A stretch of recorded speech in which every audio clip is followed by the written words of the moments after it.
Hey everybody, Kim from Dream Makers Farms. Today we are going to be making applesauce. It is fall in upstate New York and apples are everywhere. So we are going to make my granny's applesauce recipe. I have debated long and hard because she has a secret ingredient that makes her applesauce pink. It's been a struggle for me, but I am not going to share that little secret that makes it pink. It's been a tough one for me, but we are going to make her applesauce recipe nonetheless, just without her little secret pink ingredient. So I have been peeling apples for about half an hour now because it does take a lot of apples. This is going to be a two-part series because we're going to make applesauce, and then in the second part of the video we are going to make apple butter. So if you just want to make applesauce, you only need this video. If you want to make apple butter, you're going to need this video and the apple butter video that follows this one. For applesauce, you are going to just need apples, sugar, water, and cinnamon. And that's it. Canning jars. You're going to need to have something to put your apples in, or your applesauce in, obviously. So I have peeled a ton of apples. I'm going to just peel a couple more here to give you an idea of how I cut the apples to prepare them for the applesauce. I got a tripod. You don't have to look at my dirty hands anymore. I still have to tilt it though because I cheaped out on my tripod. So, okay. So I have an apple peeler corer. And I like this one. I got it on Amazon. I think it was like $20 or so. Let me tilt this just a little bit better here. So you just put your apple in. Button first works better on this one. You just slide your apple in and twist. And it peels it, it cores it, and it slices it. So far I have done 32 apples, so we're going to do 35 apples. You just want to make sure you don't have any skin, so I just trim off any skin that's left, and then I just cut my pieces small. The smaller the better, just because they're going to cook down quicker. So I just cut them into pieces. And then I just got two more to do here. I just have to pull my core off. And I have a big bowl of scrap already here. But I love this peeler. They have the fancy electric ones. I think my mom has an electric one that she really likes. I like this one. My granddaughter loves this peeler. She was a rock star last year and had so much fun peeling apples with me, because she thought this was the coolest invention ever. She had so much fun peeling apples last year with me. So again, we just pull the core off. This little lever pulls your peeler right back. Your peels all come out in little spirals. If you have a dehydrator, you can dehydrate those and have apple snacks. If you have chickens or livestock, they can eat them. You just might want to cut them up first so that they don't choke, because they are long and stringy.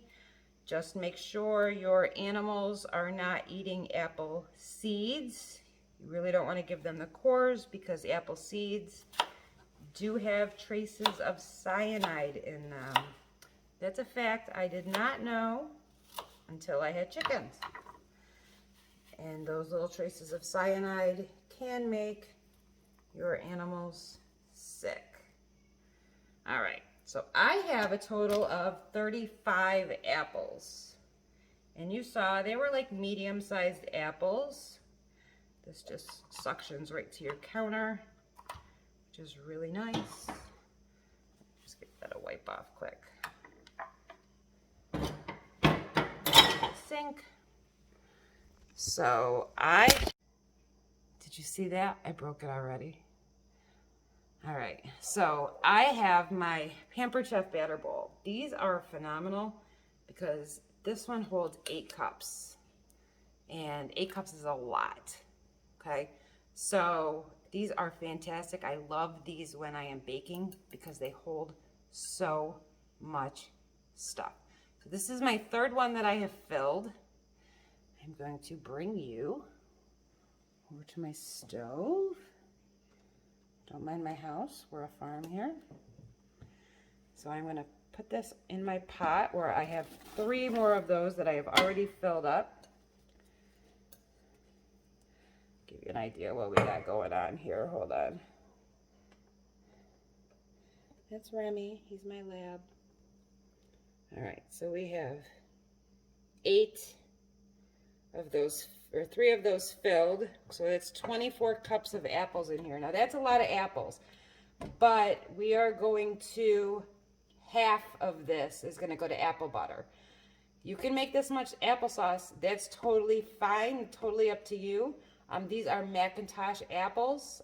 These are what I prefer best for sauce. They're Macs and Galas. Cortland's are great also. So now I'm going to add 2 cups of water just so that we don't scald at the bottom. I'm adding in 2 cups of water, and we're just going to turn this on to like a medium. I burned it more. There we go. Just to like a medium heat. And then we are just going to let these simmer and cook down for a little while. You kind of want to stir these often. You don't want anything to scald on the bottom. And you can see it's just the small apple slices in there. This is another tool from Pampered Chef. It's called a mix and masher. And this is great for mashed potatoes, but it's also good for making like applesauce. I use it when I make squash soup and whatnot too, because it mashes things down really well. I like it better than a potato masher, honestly. So we just want to stir these, and we're going to let them cook down. This is probably going to take about half an hour to get them all really soft. We don't need to put a lid on this. So we're just going to let these simmer and cook down for a little while. And then we will come back and I will show you the next step. I just want to give you a peek at where we are. We're about 7-8 minutes into cooking this down. And you can see that it is starting to get really, the apples are starting to get really soft. And it's getting a lot more liquid in here. Still probably about 10 minutes to go. But as I'm just cooking it down, I'm stirring occasionally. I am not stirring this nonstop by any means. But you can see that the apples are definitely starting to soften up, cook down, and when I come over and stir it just every couple minutes, I'm just kind of mashing the apples down into the bottom to break them down.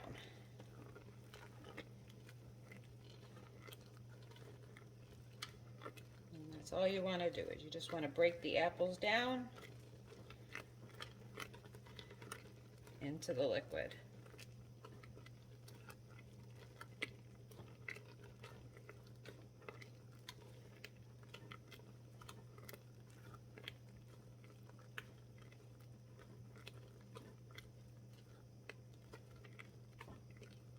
We'll check back here again in a few more minutes.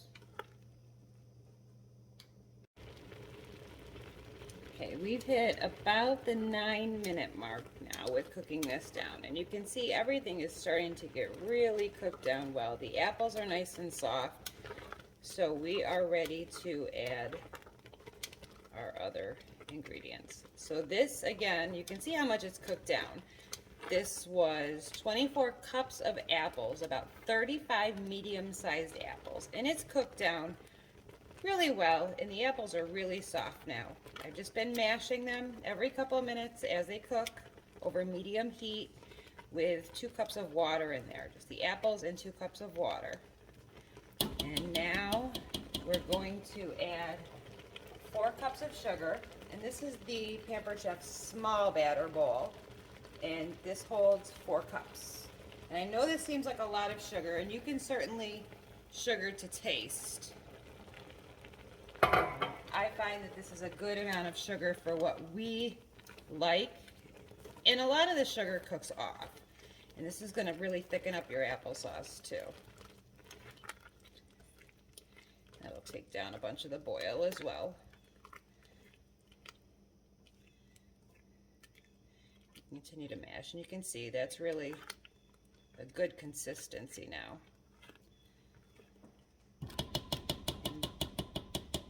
And then we are going to add a tablespoon of cinnamon, and this is just regular plain old cinnamon. And again, season to taste. If you want to do a half a teaspoon, totally up to you.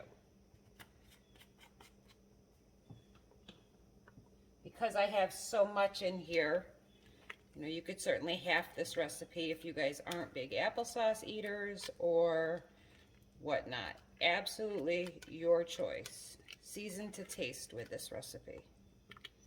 I'm just going to let that simmer in for a minute and blend all the flavors in together.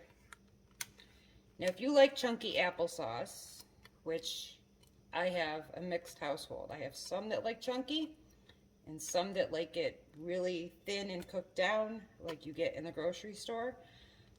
You can certainly continue to mash this down and cook it down a little bit for your chunkier applesauce. I have some people in my household that like it just like this with chunks of apple. So you would just continue to mash and cook just like this. Because I'm making apple butter from half of this, I am going to use my immersion blender, which I just bought. This is brand new to me. Second time I've used it. And I am going to puree this all down. So this is the NutriBullet immersion blender. It also comes with a whisk attachment, which I thought was really neat. I got this for $24 on Amazon. So pardon the noise here while we do this.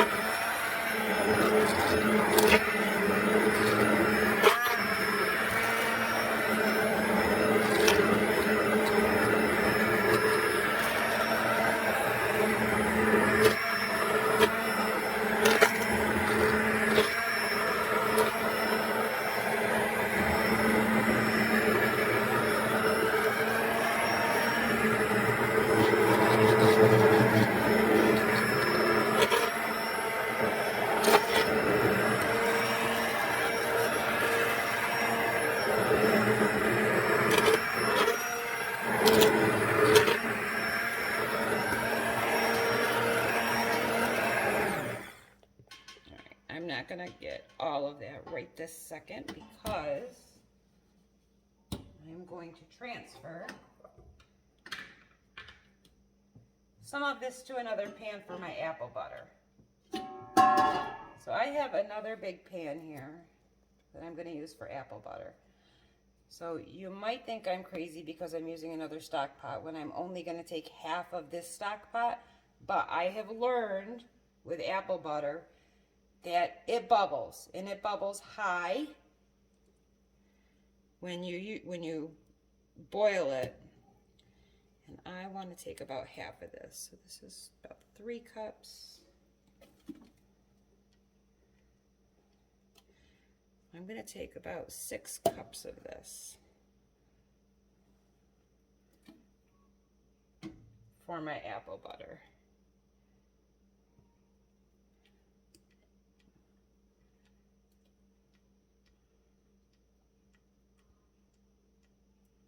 So I've taken about 6 cups for my apple butter, and I've put it in this other stock pan.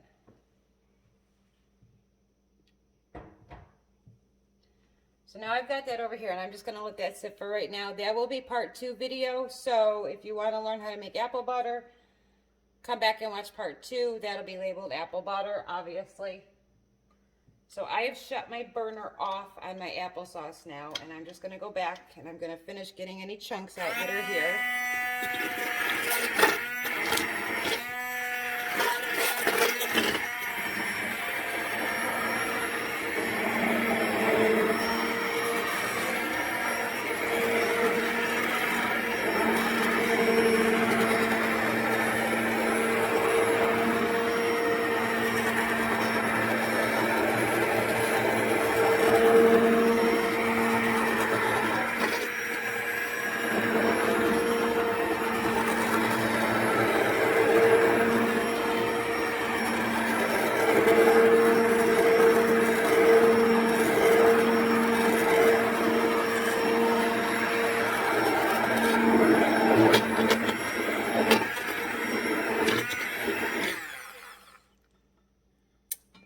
Should get most of them, if not all of them.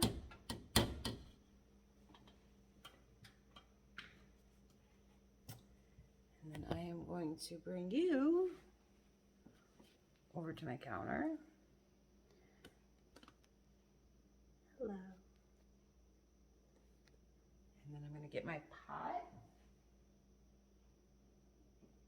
and bring that over to my counter. Now, I have a towel on my counter, so I can put that there. And then I am going to start to heat up my jars.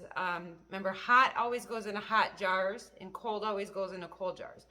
So I am going to let my applesauce cool for just a couple of minutes while I heat up my jars, and then we will jar it up. So we'll be back in just a minute. Okay, we are ready to jar up our applesauce. So hot jars for hot items, of course. I am not going to water bath or pressure can these. I know it's like not the approved method, but this is how I do it. I had 1 jar left over from last year. I just took it out and it was absolutely fine. This is how I do it, and I have never had a problem. So I'm just gonna keep doing what I'm doing. I am not a professional. This is just how I do it. So never had a problem before. So hot jar, hot applesauce. It is pouring outside right now. So let me show you what we are going to do. So I have my funnel, I have my jar, and just a ladle, and I am just going to fill my jar with my warm applesauce. You should hear the rain coming down outside. I don't think it's not rained here in forever. Seems like we've had rain every single day, non-stop. All right, so I'm gonna fill it right to the bottom of the lip of the jar. And I will probably get 3 quarts out of this.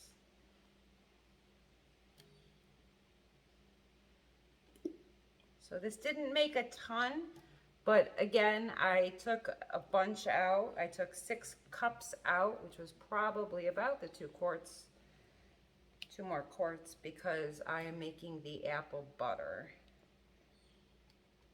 Now you can put this in the fridge. Again, I just took out a jar that I had in my cabinet for a year from last year's canning, and it was perfectly fine. There was no issue with it at all. We already ate it. We ate it the other night, just to use up that last little bit. So We had no issue with it at all. All right, so what I do, I'll finish that one up in a minute. I just want to show you what I do. So I make sure your lid is clean. You don't want to have any residue so that your lid sticks properly. Okay, and then you want to put your lid on and then your ring. Of course, this one's going to be flippity on me. I'm going to put your ring on. It's warm. I'm going to just go fingertip tight, and then I flip my jars upside down. Okay, so the heat in the jar being upside down will form a seal. So I leave it this way for about 12 hours. And then when I flip it back upright, you want to make sure that it's already sealed, but you want to make sure that your ring, if you're going to store this long term, that you're not popping. Okay? Because if it pops and this has give, then your jar hasn't sealed properly, and then you cannot store it long term. But the heat and the air that's in your jar from your 1-inch headspace should seal your jar properly for long-term storage. Applesauce does not have enough. See how it popped? This one's popping right now. If it does that after you've turned it upside down and let it sit for 12 hours, this is not safe for long-term storage if it does this. You need to use it and not store it long-term. Okay, so you just want to let them sit that way for about 12 hours and make sure that they're going to seal up properly. So that is it for the applesauce recipe. I'm going to finish filling up this jar. So I got 3 quarts out of that. By the time I finish up what's in the pot, I'll have 3 quarts. I can get my arms instead of my dirty hands, I guess. So that is the applesauce recipe. If you want to learn how to make apple butter, stick around for part 2. It is really easy to make. We're just going to continue on with the applesauce that we have. So check out that video next, and I'll see you soon. Bye.